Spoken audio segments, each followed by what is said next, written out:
Are you- All right, got it.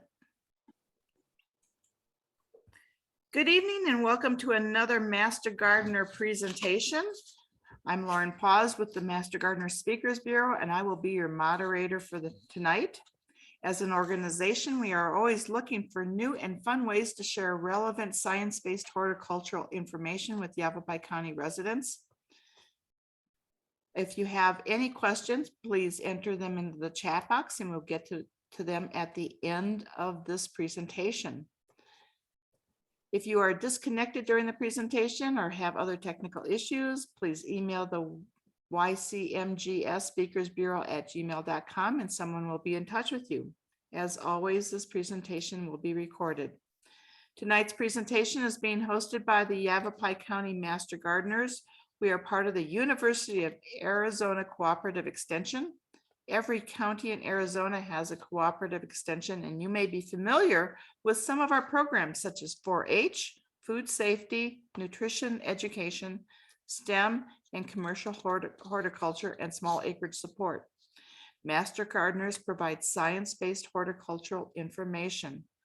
Tonight's presentation is on preparing your harvest for the county fair, and our presenter is Marian Johnson. Marian comes from a long line of Cherokee farmers, a tribe where the women both owned and farmed the land, and she is a master gardener from the class of 2013 and was a docent and naturalist for the Highlands Center. She has a BS and MA from Michigan State in home economics and institutional management, where she was production supervisor at the Kellogg Center, the Hotel Restaurant Management Training Center at Michigan State.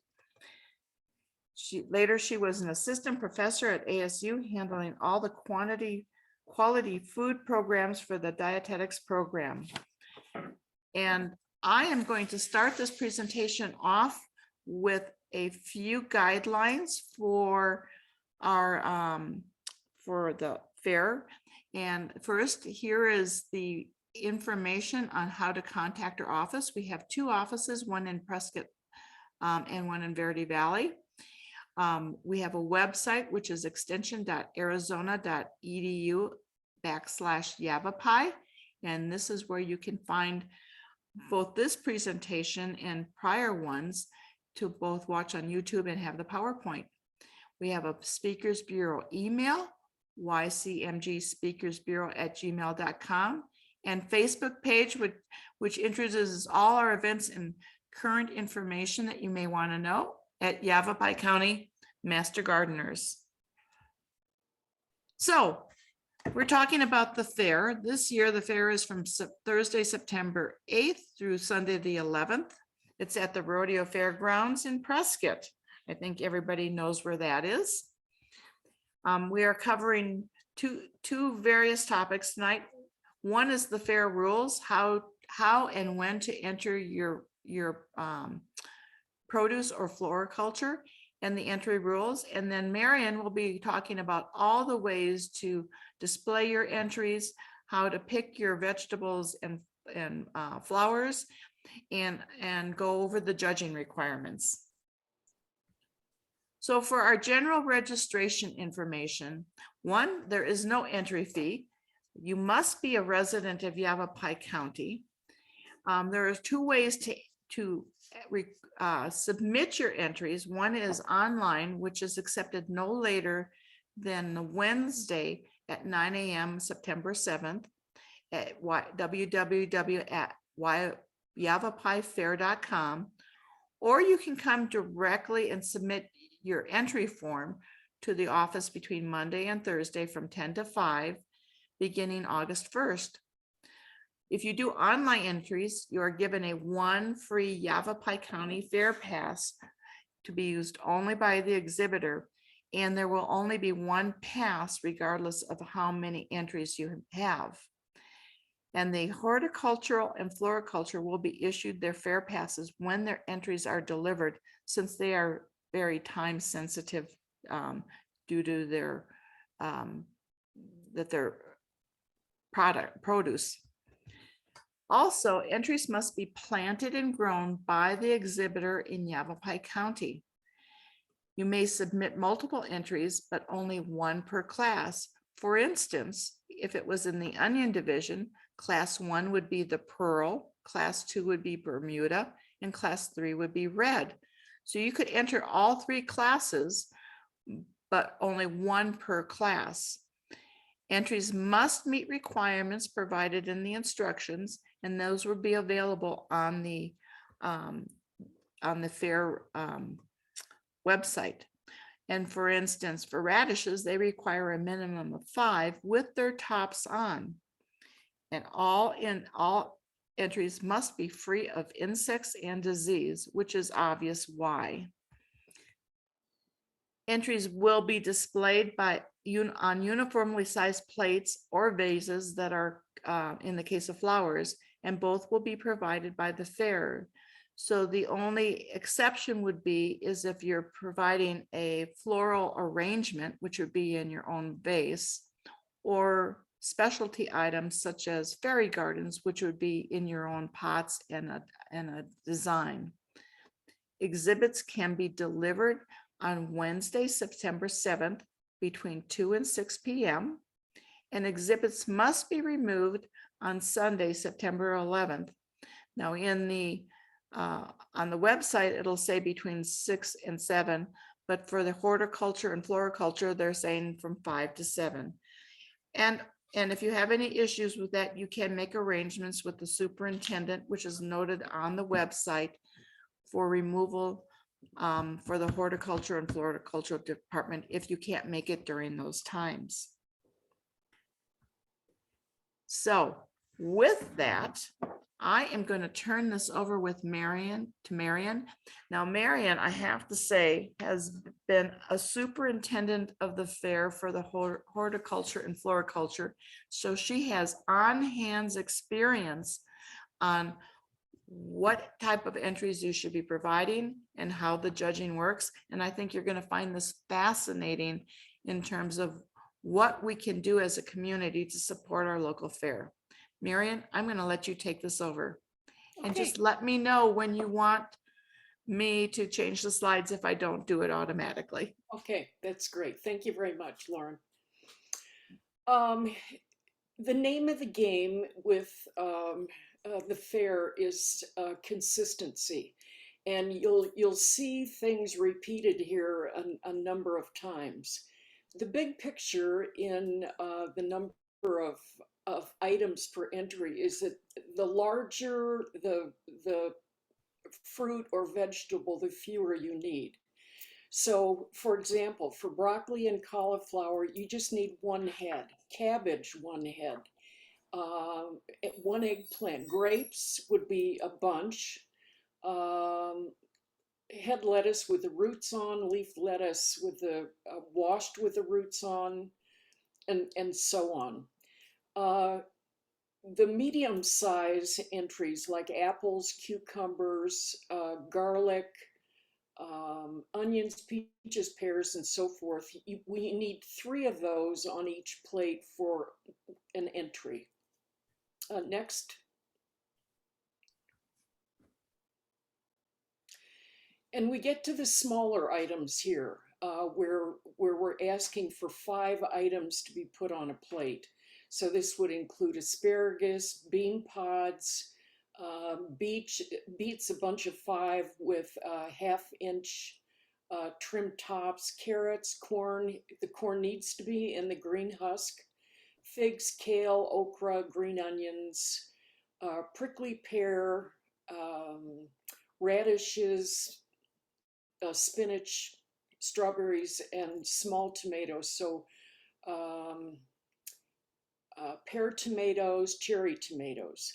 And then the smallest items, like collards, for example, you need 10 leaves. Okay, next. These are photos that were taken from the last year we had the county fair. This is a giant pumpkin that we brought up on a flatbed truck from the Tucson area. As I recall, it weighed 374 pounds or something like that. The kids absolutely loved it because in addition to seeing how large you could grow something, they could sit on it and have their picture taken. It was quite the hot dot at the horticulture show. Uh, Tomatoes, we people love fresh tomatoes, and we had all kinds of varieties. Jeff was in, Shalau was in on the judging, and one of the comments that he made when the judge was there for tomatoes is that he particularly liked, I'm going to hold this next to my white shirt so you can see it. He liked the green calyx on the top. He thought it was a nice um, difference in color between the red tomato. I don't know that in fact, they were graded any higher, but if I had gone to the trouble to grow something all summer long, I would take every advantage to make my item look as good as it could. The pumpkins that were here, actually the winning pumpkin 2 years ago was not particularly cultivated or anything like that. Somebody had cleaned a pumpkin out, threw the seeds out in their backyard, and they grew. And so what we got was some fabulous pumpkins from that one. Next, zucchinis. Um, this is the two zucchini on the plate in the upper right-hand corner are what we would like to have entered. They're at um, peak growth. They're fresh. They have been cut from the vine rather than pulled off.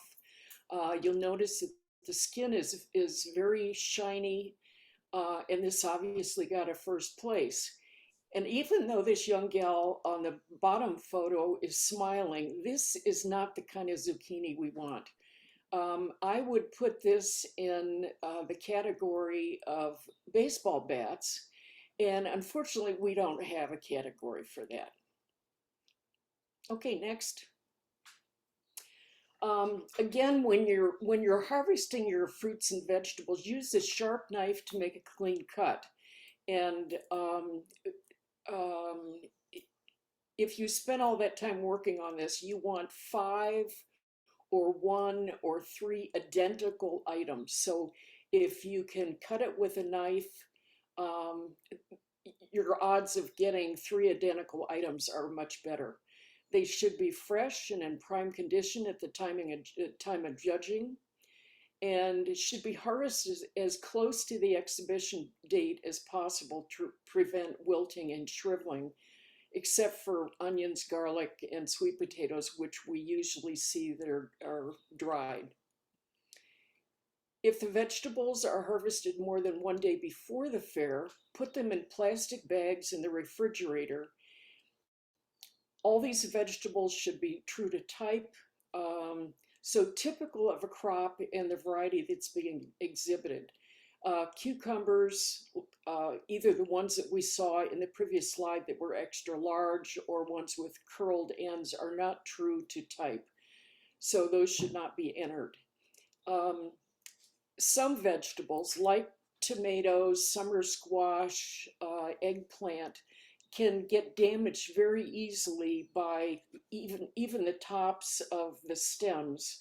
So when you're bringing these items in, we suggest that you pack them very carefully in paper or in kitchen towels would work perfectly. Next. Root crops. So potatoes that have been washed and scrubbed will wilt and shrivel only after a short time on display. And remember, the fair goes on for a number of days, and we've got people that are coming in throughout that, and you want your items to look as fresh and beautiful as when you picked them. So we suggest that you harvest potatoes and other root vegetables when the soil is relatively dry.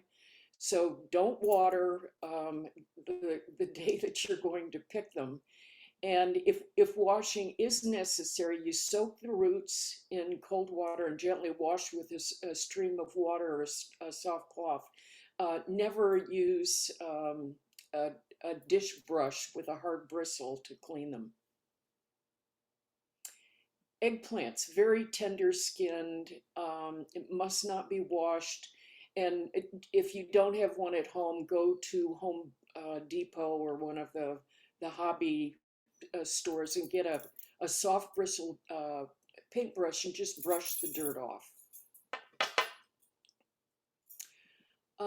This is an example of, these are beans in the pods. The first thing the judge looks for is the correct number. We want them to be as close as possible to be alike in color, shape, and size. So for those of you that are submitting beans or small tomatoes, where you may need 10 items, you might want to put those out on a tray or something and intentionally pick out the 5 or 10 that are the most alike. They should be free of soil, blemishes and bruises, and unscarred by garden pests, rough handling, or careless cultivation. 2 years ago or the year before was a year that we had a tremendous hailstorm come in. And I think every single tomato that we had showed dings on it. And the judge was aware of that. So sometimes Mother Nature rules. Normal sized vegetables that are ready to be consumed or cooked, and we're looking for items that are at their best and most flavorful. Typical to what is found in grocery stores, so not either the largest items you had or the smallest. And these are some other ideas for entries. We had some fabulous fairy gardens that were submitted. They're fun, the kids love them, and you can see why when you look at this one. I was telling Lauren before we started that in getting ready for the fair and what was going to be submitted, I actually bought 3 books on fairy gardens, which I've donated to the library. And if they haven't been sold, they still may be there, or you can check online for ideas on how to do that. You can enter bundles of fresh herbs, and you see here that they're just tied with twine. It's nothing fancy. It's easy, and they smell absolutely wonderful. Okay, next. So these are some of the herbs that you can enter. So not only fresh, you can enter some herb flowers, and I have pictures of examples of those, or you can dry herbs.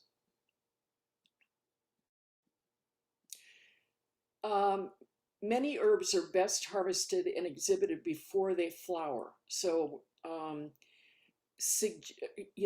watch, I'm thinking of basil particularly. Prune them off and to prevent early blossoming, and sometimes they can be just pinched off. So when you enter fresh herbs, the blossoms are not on there. After the herbs flower, the essential oils change, and it affects both the flavor and the scent, which is what we grow these herbs for. Remove any leaves that are below the water line so they don't rot. And the leaves should be fresh, have no blemishes, bruises, insect, or disease damage. And if necessary, just rinse them gently in cool water. When more than one stem is required, and it may have been 5, again, consistency. We want the stems trimmed evenly and selected for uniform size. Here's an example of herb flowers, which I think is just lovely. And in this case, it looks like mint, and I I don't know what else is in there, but the color combination is gorgeous.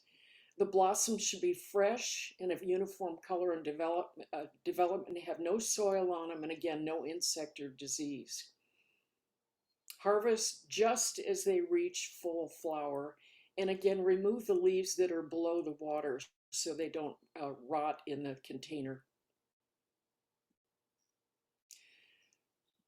For the preparation of dried herbs, harvest for drying when they contain the maximum amount of essential oils which provide flavor and scent.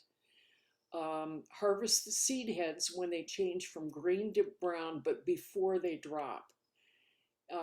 You can rinse them gently if you need to and pick off any dead or discolored leaves.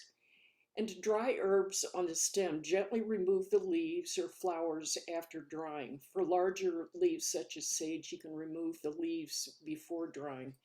And the photograph that's up here is a good example of how to do this.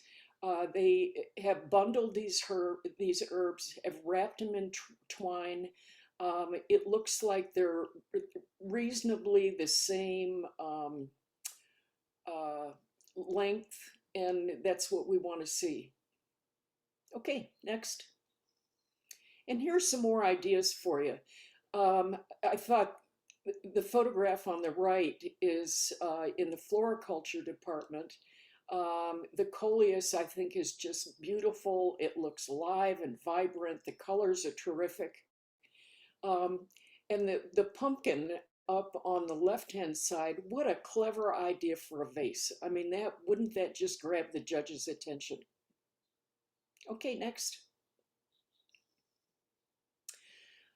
In floriculture, the focus is on single flowers. So 3 stems of the same type is standard, and you can get more information on that from the website.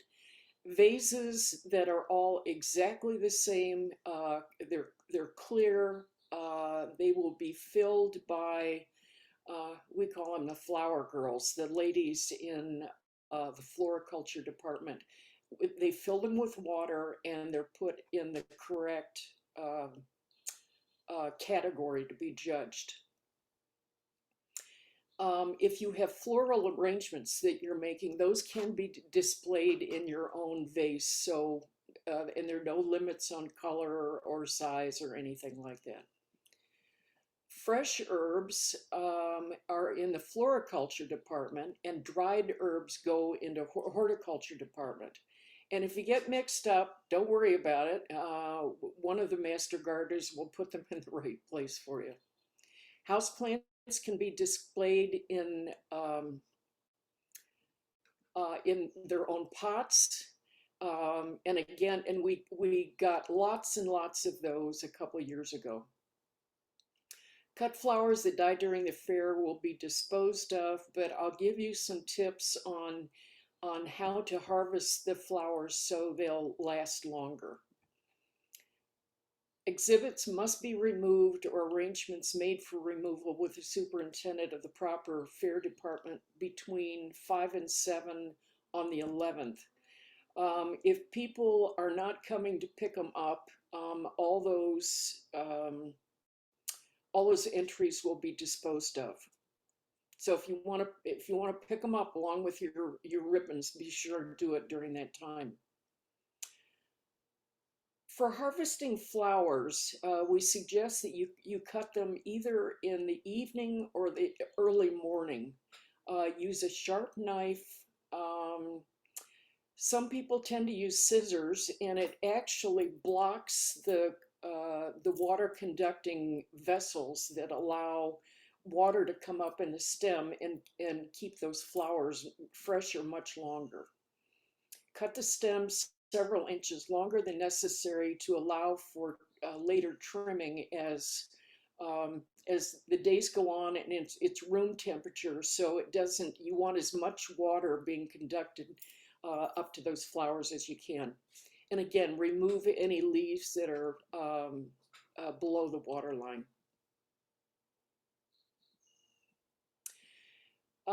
Hardening or conditioning reduces the chances of this stem blockage that I was talking about. Um, Immediately upon cutting, place the stems in a container of lukewarm water.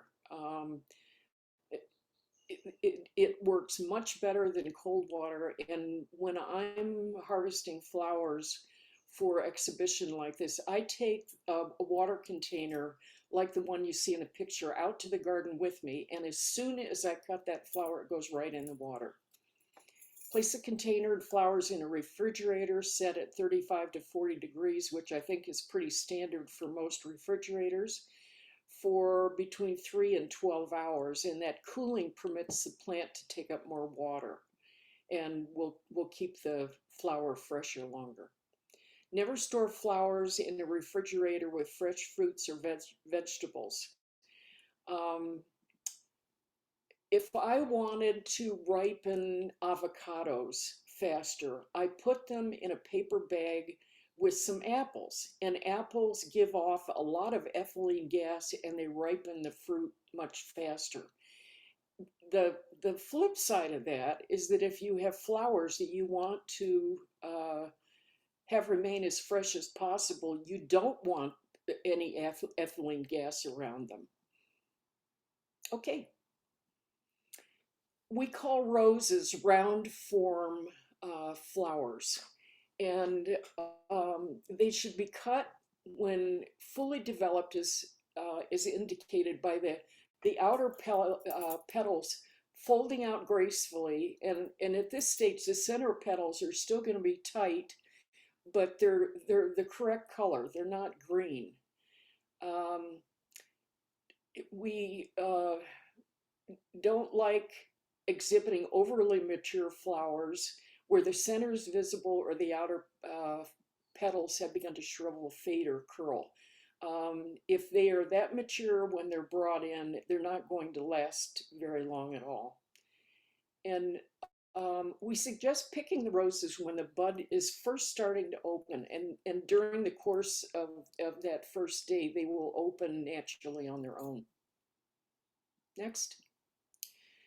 The example here is snapdragons. And so for any spike form flowers like this, you cut when the bottom florets are open and in perfect condition.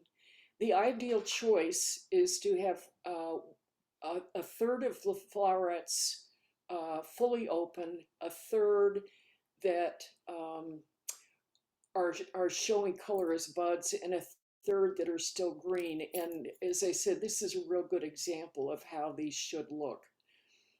All florets should be present and in good condition, not shriveled, nor should they have browned petal edges or faded color. The spikes should be straight to the tip. I have seen them where the tips are curved over like that, and those would probably be downgraded by the judge. Single form flowers, these are oriental, in the photograph are oriental lilies, and they frequently come with 3 flowers on a stem. Judges look at the number of buds, the branching, and the vigor of the spray, as well as the quality of the individual flowers. Daylilies and lilies such as this one should be exhibited with as many open flowers as possible, and each petal on every flower should be in good condition, not wilted or shriveled or bruised. Avoid overly mature flowers, and pick when the bud is just starting to open.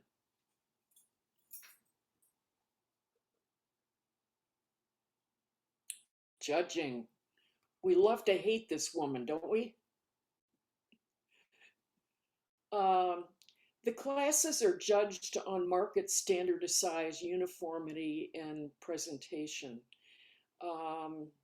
Closely related classes may be combined if not enough entries are received. So if we have, for example, 1 entry of red onions, 1 entry of yellow onions, and 1 entry of white, the supervisor may combine those into 1 onion entry, and they'll be judged in one space, but be judged individually, if that makes any sense. The, the exhibitors are not allowed to be present when the judging is going on. And for the master gardeners out there, um, the judges came the night before the fair was open to the general public. And they took incredible care to be very fair in judging items. So Jeff Shalau was there, the judge. There were two master gardeners that were tabulating information and putting down the prizes, the ribbons at that point. We've been very fortunate. The judges are quite talkative. Um, they talk out loud about why they are judging an item a particular way. So even though you can't be there when the judging is going on, know that it's being done very carefully and fairly. The judging is based on condition, freshness and maturity, the shape, color, texture, and size according to the variety, bug damage, weather imperfections, and other things. Grooming is when you may remove some leaves that are damaged. You're getting your display to look just as wonderful as it possibly can, and that they're correctly labeled. Every once in a while, we had somebody that had filled out all their own paperwork, and they put their item in the wrong category. Which would also downgrade your item. This is what the awards look like. They're first, second, and third place per division, then the best of class, the best of division, the best of show, and then special awards as determined by the judges. One year we had, I think it was called Freaks of Nature, and people came in with carrots that had 3 roots on them, and things like this. So that's kind of up to the superintendent what what special things are being judged. We had a special class a couple of years ago for kids between the ages of 8 and 12 or something like that, and they had different prizes. I actually talked Trader Joe's into 3 bags of goodies that any kid would just go bonkers for. And so that was a special category by the judges. Any questions? I'd like to share with you a story about the fair a couple of years ago. As I said, lots of tomatoes come in, every size and color you can imagine. And an elderly gent came in. His Levi's were pressed. He had polished boots on, a bolo tie, and he had the most gorgeous tomatoes I had ever seen in my life. They were perfect color. They were large. They were beautiful. And he came in every day to see his tomatoes. And one day I was there, and I said, tell me how you do this. He said, well, he grew tomatoes every year. He thought he was quite good at it. I said, what did you do when you were working? And he said, oh, I was a chemist. And I thought about that for a minute, and I was almost afraid to turn the lights off when we left at night because I was sure these things were going to glow green in the dark. So there's lots of interaction with other exhibitors, with the judges, with the master gardeners.